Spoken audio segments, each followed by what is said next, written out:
Ja, we hebben de vraag gekregen van de provincie Antwerpen. Zij zijn de beheerder van het provinciedomein de Hoge Mouw in Kasterlee. En zij wilden in de buurt van de locatie een kunstwerk plaatsen.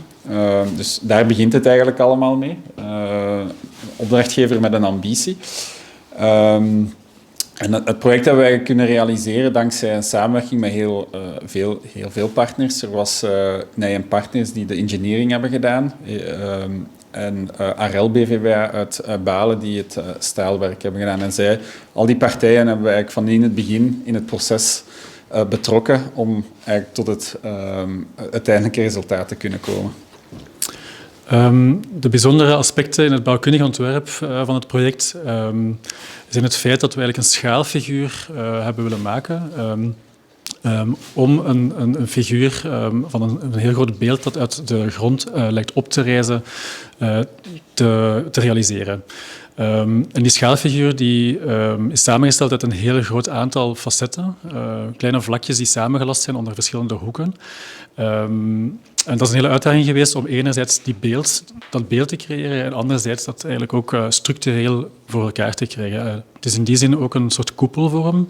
Het heeft de structurele typologie van een koepel, waardoor het eigenlijk ook fijner en in een dunnere plaatdikte kon gerealiseerd worden, waardoor het eigenlijk in zijn geheel ook nog een grotere figuur kon zijn. Dus structureel en technisch zeker een uitdaging. Ja, de locatie was heel moeilijk bereikbaar. Dat was een heel grote uitdaging. We zijn dan met de uitvoerder verschillende keren gaan bekijken en we hebben uiteindelijk ervoor gekozen het werk in 2 stukken te maken. Die 2 stukken hebben we naar de rand van het bos gebracht en dan van de rand van het bos met een aangepaste Manitou tot op locatie gebracht en ze daar samengesteld.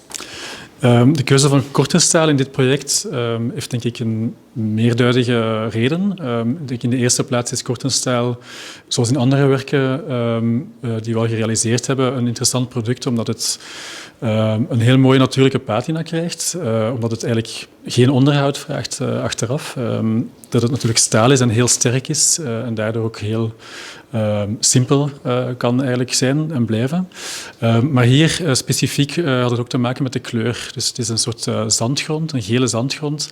En we wilden een werk eigenlijk maken dat eigenlijk leek uit die grond ontstaan te zijn of daar toch tevoorschijn kwam. En die kortenstaal, patina en die zandkleur zijn heel mooi complementair. Om tot een goed eindresultaat te komen is het voor ons heel belangrijk om alle partijen van het begin samen te brengen. Het is niet zo dat wij een project bedenken en tekenen, dat we dat dan laten berekenen en dan laten uitvoeren. We werken eigenlijk niet lineair. We proberen van in het begin iedereen rond de tafel te brengen en daar samen over na te denken. Voor ons is het heel belangrijk bijvoorbeeld te weten hoe gaat die uitvoerder, hoe wil hij dat lassen, hoe wil hij dat monteren op locatie. En die zaken gaan dan ook het ontwerp en het kunstwerk zelf gaan beïnvloeden. Dus ik denk dat dat wel uniek is in onze werkwijze, dat wij van heel vroeg in het proces eigenlijk samen zitten met al de betrokken partijen.